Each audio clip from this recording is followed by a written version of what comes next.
आकाशवाणी गोरखपुर से भोजपुरी समाचार।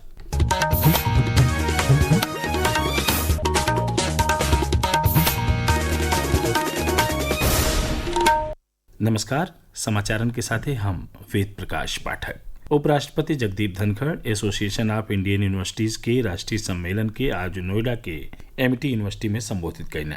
ए दौरान वहां के सुशासन के प्रति जवाबदेही बदे प्रदेश सरकार और मुख्यमंत्री योगी आदित्यनाथ के बधाई देने। उपराष्ट्रपति कहना कि देश का कुलपति भारत का भविष्य निर्माता हमें। शिक्षा के महत्व पर चर्चा करत वहां के कहनी की शिक्षा देश में समानता ले आवेला और यह लोकतंत्र के प्राण देला। बनारस में बिहने पहली बेर 25वीं मध्य क्षेत्रीय परिषद का बैठकी आयोजित हुई। बैठकी का अध्यक्षता केंद्रीय गृह मंत्री अमित शाह करी हैं। बैठकी में प्रदेश का मुख्यमंत्री योगी आदित्यनाथ, उत्तराखंड का मुख्यमंत्री पुष्कर सिंह धामी, मध्य प्रदेश का मुख्यमंत्री मोहन यादव और छत्तीसगढ़ का मुख्यमंत्री विष्णुदेव साय भी हिस्सा ली हैं। बैठकी में सुरक्षा और विकास के सतही कई गो खास बिंदुओं पर चर्चा हुई। देश आज डॉक्टर श्यामा प्रसाद मुखर्जी के उनके बलिदान दिवस पर श्रद्धांजलि दे रहा हो। प्रधानमंत्री नरेंद्र मोदी एगो सोशल मीडिया पोस्ट में कहना कि डॉक्टर मुखर्जी देश की अखंडता के अक्षुण रखे बदे अतुलनीय साहस का परिचय देने। मुख्यमंत्री योगी आदित्यनाथ लखनऊ में डॉक्टर मुखर्जी के मूर्त पर फूल चढ़ा के उनके व्यक्तित्व और कृतित्व के बारे में चर्चा कईने।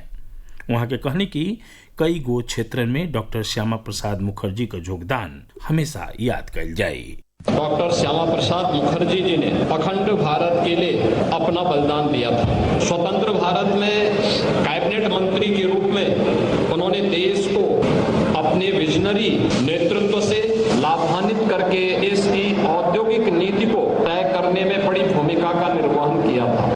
प्रदेश भर में डॉक्टर श्यामा प्रसाद मुखर्जी के बलिदान दिवस पर पौधा लगावल जा रहा हो।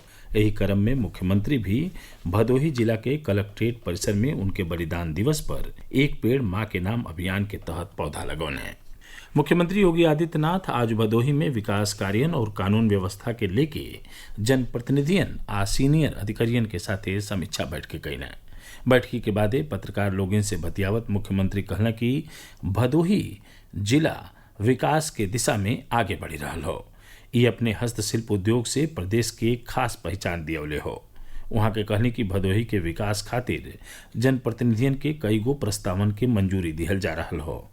मुख्यमंत्री भदोही का जिला अस्पतालों का निरीक्षण कईने और कहने की सरकार का कार्य योजना आवे वाला समय में इस जिला में PPP मोड पर मेडिकल कॉलेज बनौले को हो।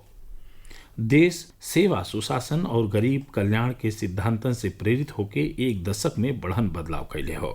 आकाशवाणी समाचार आप लोगिन खातिर पिछला 11 साल में प्रमुख क्षेत्रन में सरकार के कोशिशन पर एगो खास फीचर लेके आयल हो। आज हमने के देश के अल्पसंख्यक समुदाय के सशक्तिकरण, अवसर और सुधार के जरिया से समावेशी विकास बदे भारत के अटूट प्रतिबद्धता पर ध्यान केंद्रित कर रहा हैं।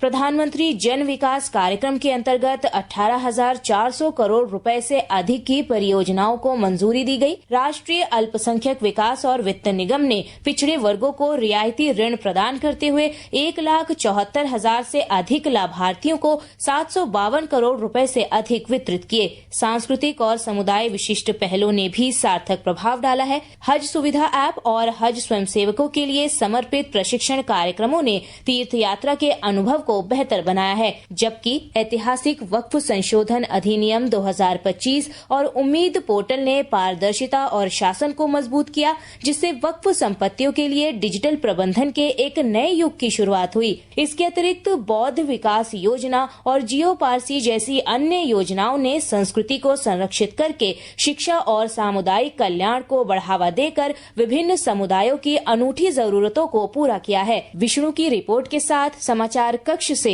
मैं सरफिरोजी। केंद्रीय सहकारिता और उड्डयन राज्य मंत्री मुरलीधर मोहोल आज एक दिवसीय दौरा पर बलरामपुर पहुंचले हैं। वहां के जिला का प्राथमिक स्वास्थ्य केंद्र जोकहिया का निरीक्षण कैली और मरीजन से बातचीत कैली। केंद्रीय राज्य मंत्री कलेक्ट्रेट परिसर में विकास कार्य का बिंदुवार समीक्षा कैली। मौसम विभाग 27 जून ले प्रदेश के पूर्वी जिलन में कई जगहन पर गरज चमक के साथे बौछार पड़ले और बरखा भइले के उम्मीद जतौले हो। विभाग के मुताबिक 28 और 29 जून के एह इलाकन में करीब सज्जो जगहन पर यह हालत रही। समाचार पूरा भइल। नमस्कार।